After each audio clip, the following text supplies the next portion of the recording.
Bismillahirrahmanirrahim. Assalamualaikum warahmatullahi wabarakatuh. Alhamdulillahirabbil alamin. Allahumma salli wa sallim wa barik ala sayyidina Muhammadin amma ba'du. Para jemaah Bapak Ibu yang dirahmati Allah, alhamdulillah siang hari ini kita diberi nikmat oleh Allah sehingga bisa berkumpul, bisa bersilaturahmi dan juga bisa menunaikan salah satu kewajiban kita, yaitu melaksanakan sholat zuhur secara berjamaah.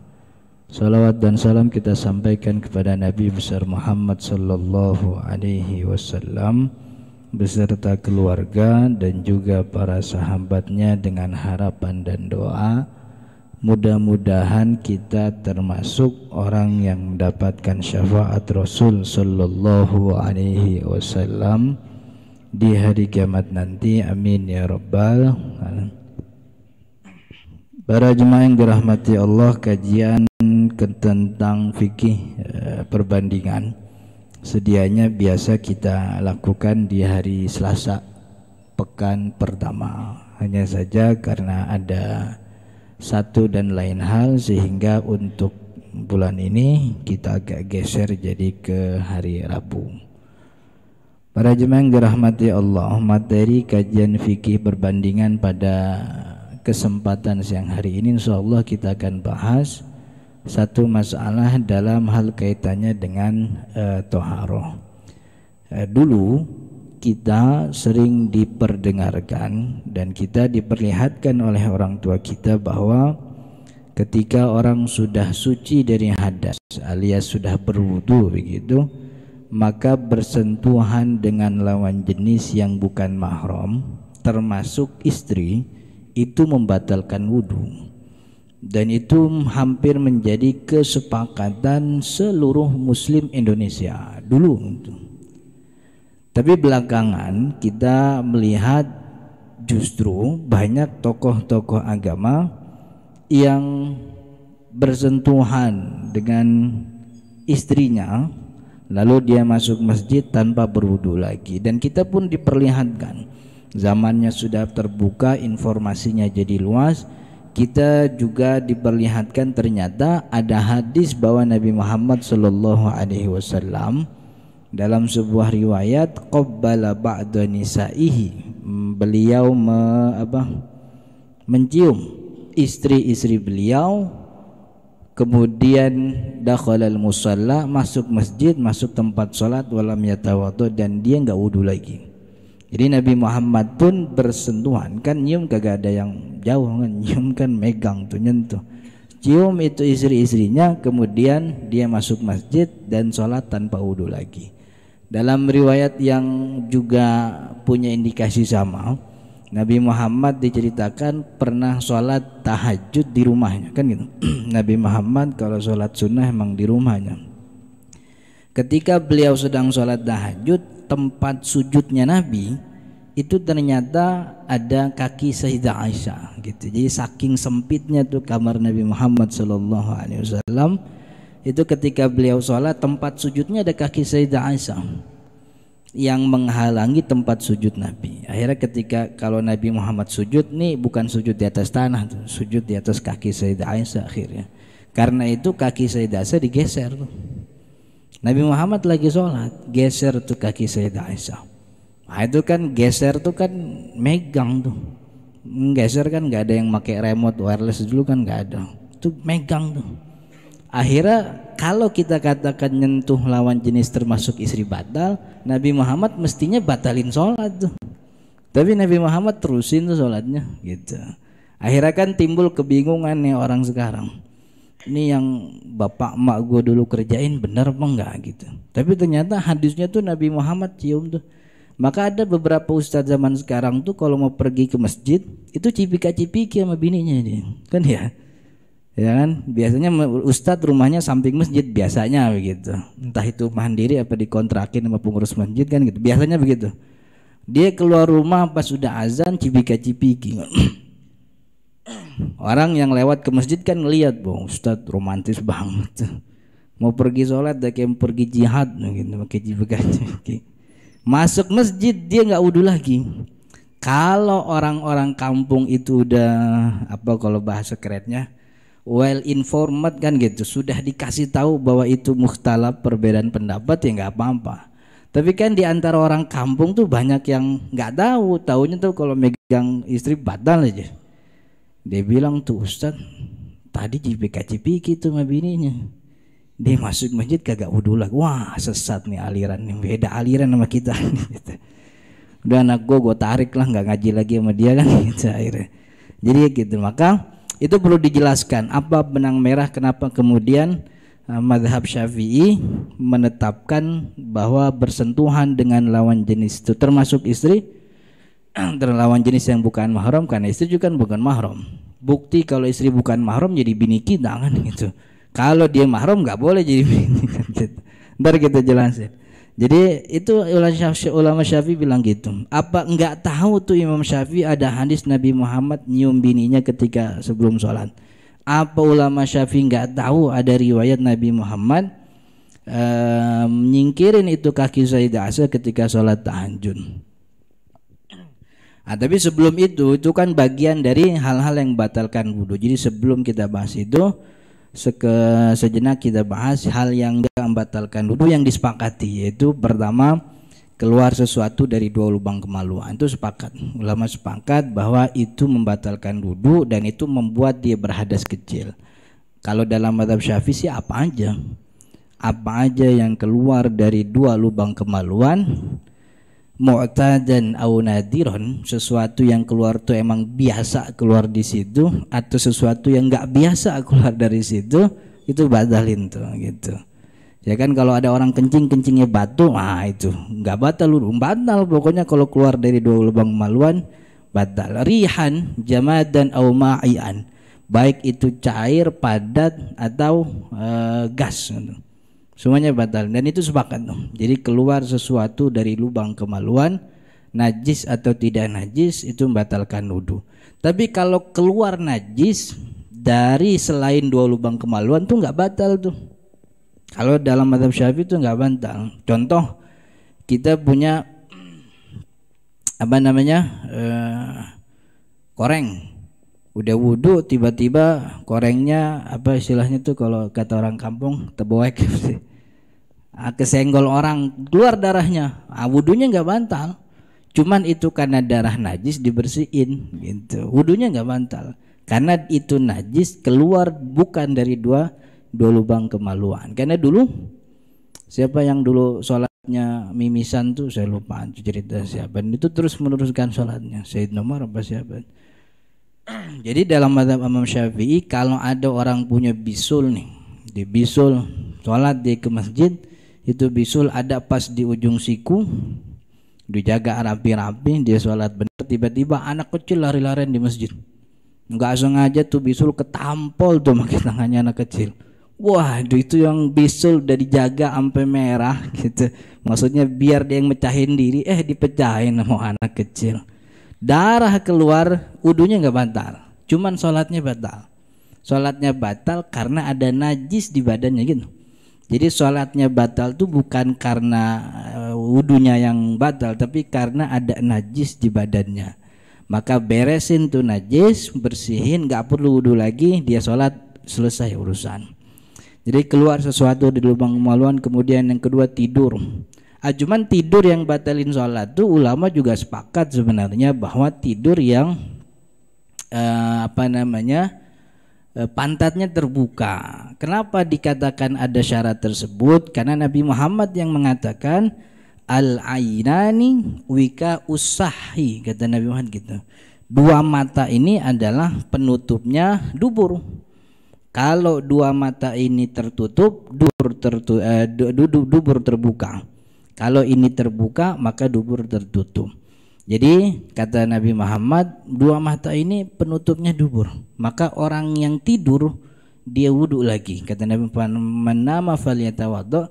Karena ketika mata tertutup, kemungkinan ada sesuatu yang keluar dari dubur itu sangat terbuka sekali. Karena memang dia terbuka. Karena itu ulama mengatakan kalau dia tidur dalam keadaan duduk yang membuat pantatnya tertutup, maka wudunya nggak batal. Walaupun dia nyender, nggak apa-apa. Yang penting pantatnya nggak. Apa jamin Ustaz kalau dia pantat ketutup nggak keluar sesuatu? Jamin, siapa yang bisa jamin?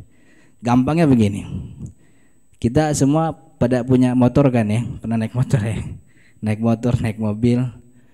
Pernah lihat gak lagi di lampu merah pertengahan jalan orang naik motor tiba-tiba pantatnya miring? Nah, gitu, pernah lihat gak? Mau ngapain coba itu? Gitu.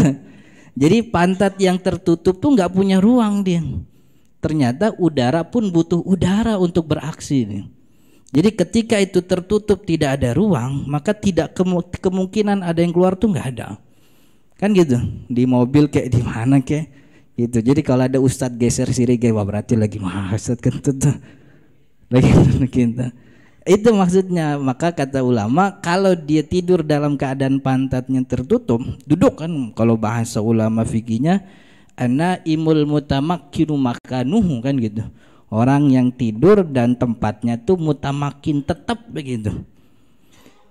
Walaupun palanya angguk-anggukan, yang penting pantatnya nggak kebuka. Kecuali kalau palanya ngangguk sampai bawah dia kebuka, wah sujud tuh. Itu batal wudunya. Kan ada model gitu tuh. Nyender nggak apa-apa nyender, yang penting pantatnya tidak tertutup, pantatnya tidak terbuka. Itu yang kemudian dikatakan batal. Nah selanjutnya yang batal juga hilang akal. Sebenarnya sih hilang akal besarnya kan, hilang akal itu besar. Salah satu bagian dari hilang akal itu adalah tidur. Kemudian apa? Memegang kemaluan, masuz zakar bahasanya. Jadi kurang pas kalau diartikan tuh menyentuh kemaluan, kurang pas.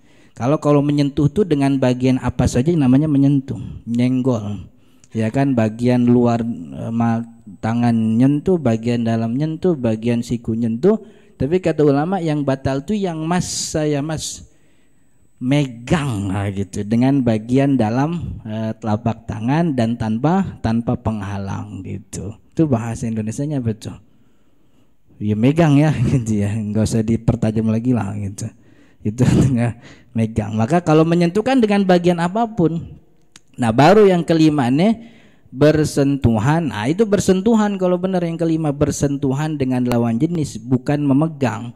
Karena dalam pandangan ulama Asy-Syafi'i, dan itu disebutkan dalam Al-Quran kan, aula mastumun nisa, ketika kalian bersentuhan dengan lawan jenis, bersentuhan dengan wanita yang bukan mahram.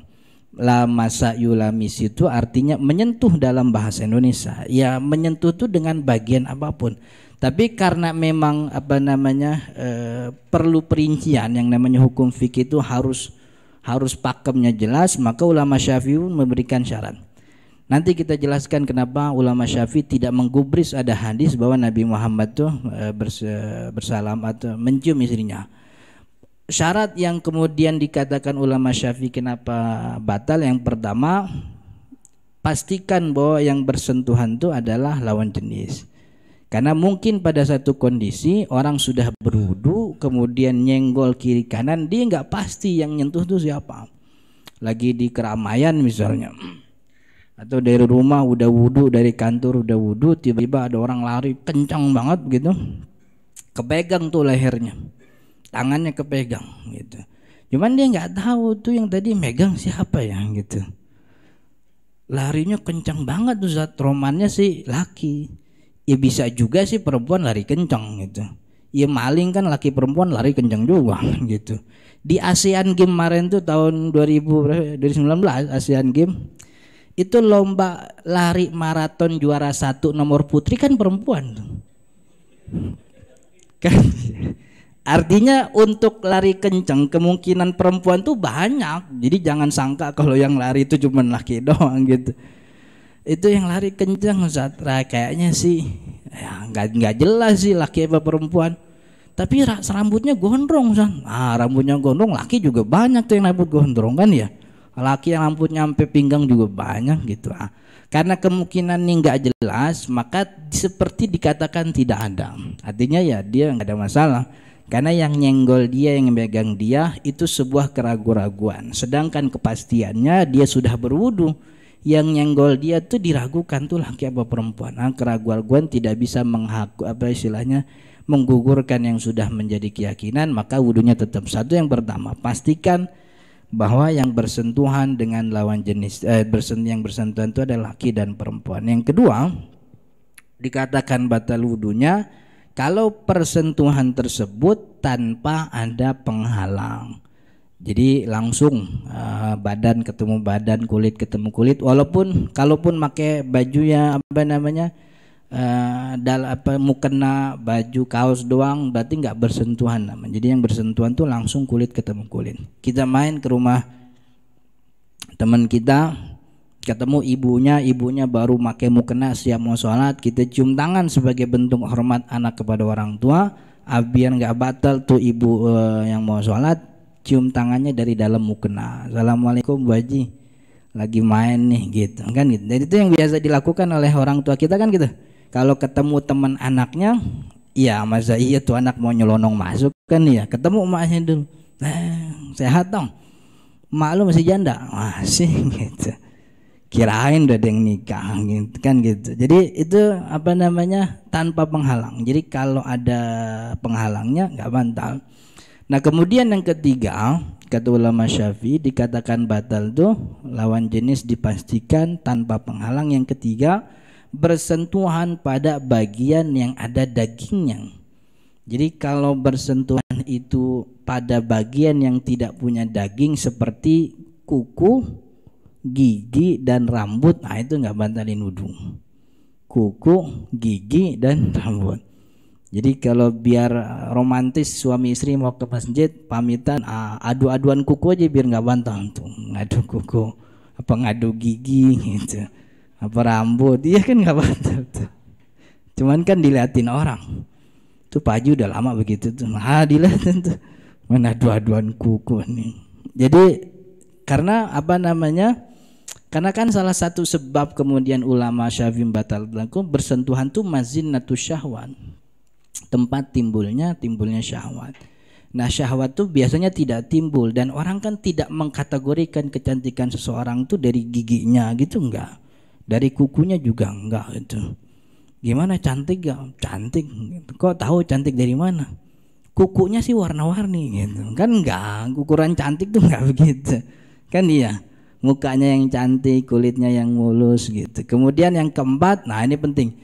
Jadi lawan jenis sudah dipastikan tanpa penghalang bagian yang ada dagingnya. Yang keempat, wanitanya atau kedua lawan jenisnya atau salah satunya sudah balik.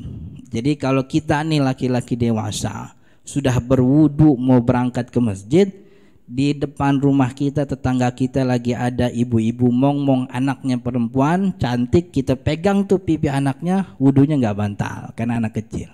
Yang batal kalau kita pegang pipi maknya gitu. Itu bukannya batal tuh, sholat jadi kagak jadi tuh. Berantem sama tetangga kan gitu. Jadi kalau anak kecil enggak batal. Jadi begitupun sebaliknya, ibu-ibu sudah wudu begitu, ketemu sama anak laki-laki cakep dipegang, ya namanya kita sama tetangga kan gitu. Walaupun tuh anak jelek biar ngegedein hati tetangga kan cakep ya, ganteng ya kan gitu. Tetap kita pegang, enggak batal selama anak itu kecil belum balik. Tapi walaupun tidak membatalkan, ulama Asy-Syafi'i termasuk Imam Nawawi mengatakan ada kesunahan wudu lagi. Kesunahan wudu lagi kalau nyentuh anak kecil lawan jenis. Ada kesunahan, bukan kewajiban, sunnah wudu lagi. Sunnah wudu lagi itu buat apa? Ya sunnah aja, nambah pahala aja, tajdidun wudu. Maka dalam mazhab Imam Syafi'i itu wudu itu kan ada 3 jenis fungsinya. Itu yang kita diajarin niatnya beda-beda. Yang pertama niat wudu itu liraf'il hadatsil asghar, untuk mengangkat hadas kecil nih buat kita yang normal-normal. Kita nih habis kentut, habis buang air besar, kita wudu. Wudunya buat apa? Oh tadi saya kencing, saya berhadas, saya angkat hadas ini dengan wudu, itu normal. Tapi ada wudu yang bukan mengangkat hadas. Contohnya siapa? Orang yang darahnya keluar terus-terusan, orang yang beser kencing, orang yang beser beser kencing ada yang beser kentut juga ada tuh. Atau orang tua yang itu kotorannya terus-terusan keluar nggak bisa dibersihin karena udah tua, dia duduk pakai kateter dan sebagainya. Apa wudhu bisa mengangkat hadas? Nggak bisa, orang hadasnya keluar terus-terusan kok. Dia kentut terus, dia kencing terus kan gitu. Hadasnya nggak terangkat ini, maka wudhu untuk orang ini apa niatnya? Nawaitul wudu'a listibahati sholat kan gitu. Wudhu untuk boleh sholat gitu. Maka mohon maaf nih beberapa orang sekarang nih agak sepele kalau diajarin niat. Ya wudhu mah emang wudhu buat sholat. Ya, nggak semua wudhu buat sholat. Ada orang wudhu cuman ya buat apa istilahnya mengangkat hadas. Ada yang nggak bisa ngangkat hadas kan gitu. Maka diajarin ini wudhu untuk boleh sholat doang. Karena ini wudhu untuk orang yang tertentu boleh sholat doang, maka wudhunya tidak boleh nyimpen kan gitu. Dia wudhu syaratnya harus sudah masuk waktu sholat, dan setelah wudhu tidak boleh ada jeda, langsung sholat. Selesai sholat batal lagi wudhunya. Nanti masuk waktu asar dia wudhu lagi dengan format yang sama, nggak boleh bekas yang zuhur. Tadi kan zuhur udah wudhu belum batal gitu. Ya ente sih dari awal emang udah batal-batal terus nih gitu. Ini wudhu untuk boleh sholat. Nah, ada wudhu yang jenis ketiga, itu namanya tajdidan lil wudhu, memperbaharui wudhu, cuman ngambil sunnahnya doang, ngambil pahala dari gerakan wudhu itu. Itu namanya tajdidan. Maka niatnya tuh niat wudhu mutlak gitu. Niat wudhu sunnah mutlak. Itu yang dikatakan sebagai memperbaharui wudhu. Kayak orang habis maghrib dia zikir, subhanallah, selesai zikir, kemudian dia baca Quran, datang waktu isya. Sebenarnya dia nggak batal kan, cuman emang orang Indonesia tuh kalau nggak wudhu kurang afdol gimana gitu sholat. Akhirnya dia wudhu lagi. Nah, wudhu itu buat apa tuh? Ngangkat hadas. Orang hadasnya nggak terangkat kok. Hadasnya udah beres kan tadi maghrib, udah bersih, udah suci. Nah, wudhu itu namanya untuk tajdid dan memperbaharui, ngambil pahala dari gerakan wudhu tersebut. Jadi niat wudhu itu beda-beda begitu. Maka itu perlu diperhatikan karena amal kita ini kan tergantung niatnya. Innamal a'mal binniyat. Itu tadi ya. Jadi bersentuhan lawan jenis dipastikan tanpa penghalang pada bagian yang ada kulit yang ada dagingnya. Kedua bersentuhan dengan lawan jenis yang sudah balik. Nah, yang kelima bersentuhan dengan lawan jenis yang bukan mahram. Artinya kalau dia itu perempuan pada bagian yang ada dagingnya tanpa penghalang, dia sudah dewasa, tapi ibunya sendiri nggak batal karena ibunya mahram. Atau adik kandungnya sendiri berarti dia mahram, maka nggak batal. Siapa lagi adiknya, kakaknya, bibi kandungnya misalnya gitu. Jadi perlu diperhatikan nih, kalau soalnya bahasa Indonesia tuh om tante, semua om tante tuh. Jadi orang yang sebaya dengan orang tua kita disebutnya om kalau laki-laki, kalau perempuan tante. Jadi om dan tante yang mahram itu adalah om kandung gitu. Dia adalah adik atau kakak dari orang tua kita kandung gitu. Jadi bahasa enaknya emak bapaknya tuh kakek nenek kita. Nah, itu namanya mahram tuh. Berarti emak bapaknya kakek nenek kita gitu. Jadi emaknya dia tuh sama sama nenek kita, bapaknya dia sama sama kakek kita, itu namanya kandung. Ya kan? Soalnya nanti orang tua kita punya sepupu nih. Orang tua kita punya sepupu, kan kita tetap manggilnya tante juga, om juga, bibi juga. Kalau orang Betawi manggil encing juga. Padahal bukan mahram tuh, kan ya, karena jauh tuh. Jadi yang mahram tuh bibi kandung. Nah, apakah istri mahram? Bukan. Istri bukan mahram. Ya bukti sederhana kalau dia bukan mahram adalah dia jadi istri kita gitu. Karena kemahraman itu hanya bisa dihasilkan dari tiga. Pertama karena nasab, keturunan. Kedua karena rodho'ah, susuan. Ketiga karena, yang ketiga ini bahasa Arabnya sihriyah. Sihriyah itu artinya nikahan atau besanan begitu ya. Nanti nih. Jadi kalau nasab tuh yang emaknya sama atau bapaknya sama atau emak bapaknya sama gitu. Keponakan tuh mahram kita itu. Nah, istri kan bukan mahram kita. Nah, dia bukan keponakan kita. Bukan bukan adik, sepupu. Kalau sepupu kan udah ini lagi tuh, bukan mahram, udah lewat lain lagi kan gitu. Boleh orang nikah sama sepupu, cuman kalau nikah sama sepupu ulama tidak menganjurkan ya, karena akhirnya saudaranya ngumpul situ-situ doang kan gitu, nggak nambah saudara jadinya. Lebaran kagak ngeluarin duit sih enak gitu, situ-situ doang. Cuman ya segitu akhirnya ya kan apa li ta'aruf kan gitu, apa artinya untuk menambah silaturahmi. Kalau karena susuan ya ibu susunya sama, atau dia anak dari ibu susuan kita, atau dia suami dari ibu susuan kita. Halimah menyusui Maimunah. Halimah punya suami namanya Ahmad. Ahmad jadi mahram ke Maimunah karena Maimunah menyusu dari Halimah yang merupakan istrinya Ahmad. Dalam kitab fikih, susunya perempuan itu disebut dengan istilah labanul fahli, susunya suami. Karena tidak mungkin perempuan itu punya susu kecuali kalau dia sudah menikah. Teorinya begitu. Maka secara teori tidak mungkin wanita yang belum menikah bisa menyusui, itu nggak mungkin. Kalaupun ada, saya sih belum nemu ya. Cuman teorinya tuh nggak mungkin gitu. Jadi yang bisa menyusui itu mesti dia sudah menikah. Nah, Sihriyah yang jadi mahram karena sebab pernikahan tuh ibunya istri kita. Kita nikah nih sama perempuan. Ini kan perempuan kan punya ibu. Ketika kita qabil tu nikah, itu maknya mertua kita langsung jadi mahram. Dan mahramnya selama-lamanya tuh. Mahramnya selama-lamanya. Jadi walaupun nanti naudzubillah kita cerai nih sama bini kita, itu mertua tetap jadi mahram kita. Karena ketika qabil tuh kita sudah jadi mahram kepada ibunya. Begitu juga dia istri kita mahram kepada orang laki kita, orang laki, bapak, ayah laki kita tuh. Ya, ayah laki kan gitu maksudnya, ayah kita.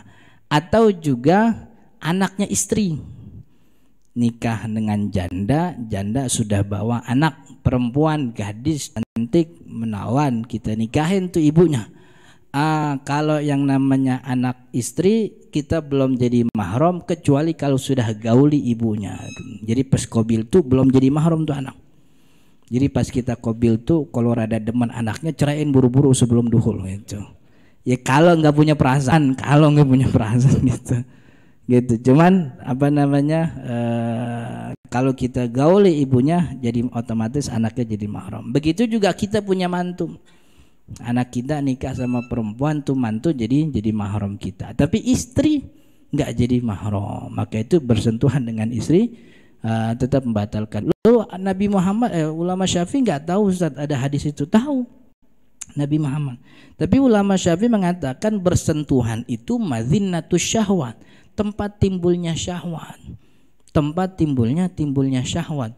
Loh, kalau seandainya emang tempat timbul syahwat, Nabi dari awal tuh udah ngelarang kita, maksudnya udah batal tuduhnya.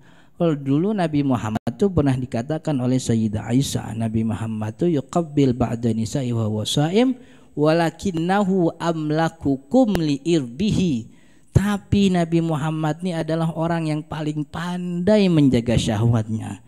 Maka dalam hal ini Nabi Muhammad dikecualikan. Ya Nabi Muhammad pandai menjaga syahwat, jangan disamain sama kita. Ya kita sih awalnya cium kening gitu, baru nikah 3 hari, cuman gara-gara cium kening udah wudu nih. Jadi jadi ke bawah, akhirnya cium pipi juga. Rasanya kurang, pipi kanan lagi. Pipi kanan kurang, bibir cium. Akhirnya nggak jadi sholat tuh. Nabi Muhammad orang yang paling pandai jaga syahwatnya. Maka kata ulama Syafi'i ini bersentuhan tuh emang awalnya sih nggak syahwat, cuman muncul syahwat tuh kapan? Pas sudah megang itu. Maka itu ulama madhab 4 madhab sepakat bersalaman dengan lawan jenis walaupun tidak ada syahwat tetap diharamkan, karena syahwatnya nanti muncul pas megang itu kan ya. Awalnya sih biasa aja, cuman pas megang rasanya enak nih gitu, akhirnya dilamain gitu. Kan itu yang jadi itu madzinnatus syahwat. Maka sebelum masuk ke madzinnatus syahwat, kata ulama Syafi'i batal tuh wudunya. Jadi ulama Syafi'i tahu tuh Nabi Muhammad cium, tahu. Cuman karena Nabi Muhammad adalah orang yang paling pandai. Jadi perbedaannya bukan karena status mahram, tapi perbedaan ulama. Kalau ulama Syafi'i itu memandang kalimat lamastumun nisa itu bahwa itu artinya menyentuh. Pokoknya yang namanya menyentuh bantah. Kalau Nabi Muhammad nyentuh, karena Nabi Muhammad orang paling pandai menjaga syahwat. Nah, ulama Hambali itu mengatakan bersentuhannya dengan syahwat yang membatalkan. Maka kalau ada ustadz yang bilang nyentuh lawan jenis termasuk istri nggak batal kalau tanpa syahwat, oh berarti ngikutin pendapat Hambali. Boleh nggak apa-apa. Cuman masyarakatnya kudu dikasih tahu. Nah, satu lagi ulama Hanafi mengatakan lamastumun nisa dalam ayat Al-Maidah surat 5 itu artinya bukan menyentuh, tapi menggauli gitu. Maka kalau cuman megang doang mah nggak batal. Dibalas oleh Syafi'i, kalau menggauli itu Al-Quran punya definisi, punya kata yang beda, bukan lamastumun nisa, bukan lamasa. Kalau yang namanya menggauli itu Al-Quran punya redaksi sendiri. Apa redaksi Al-Quran untuk mana menggauli? Kata perkataan Sayyidah Maryam, kaifa yakunu li walad walam yamsasni bashar. Bagaimana mungkin aku punya anak walam yamsasni bashar. Aku tak sekalipun disentuh. Tapi disentuh itu dengan kalimat bukan lamasa, tapi kalimatnya massa. Massa saya mas, massa ya mas, ay masasa. Walam yamsasni, belum aku disentuh oleh seorang laki-laki. Jadi redaksi Al-Quran untuk menggauli itu bukan lamasa. Sedangkan dalam masalah wudhu ini yang ditulis oleh Al-Quran lamasa, maka diartikan oleh ulama Syafi'i ya menyentuh aja. Tapi Nabi Muhammad nyentuh. Nabi Muhammad orang yang pandai menjaga syahwatnya. Artinya dalam hal ini karena memang masih diperdebatkan, harus elok-elok. Kalau kita sebagai orang yang dilihat sebagai tokoh ya, dan masyarakat di situ tahunya kalau megang perempuan itu batal, jangan cipika-cipiki depan jemaah begitu. Kalau mau cipika-cipiki di kamar aja, kamar paling pojok yang nggak ada itunya, nggak kelihatan orang. Biar kita keluar rumah jadi nggak jadi omongan. Insyaallah kita lanjut di pertemuan akan datang. Sudah jam 1, saya mohon maaf jika ada kata kurang yang berkenan. Kita tutup dengan kafaratul majlis. Subhanakallahumma bihamdika asyhadu an la ilaha illa anta astaghfiruka wa atubu ilaik. Hadanallahu wa iyyakum ajma'in. Assalamualaikum warahmatullahi wabarakatuh.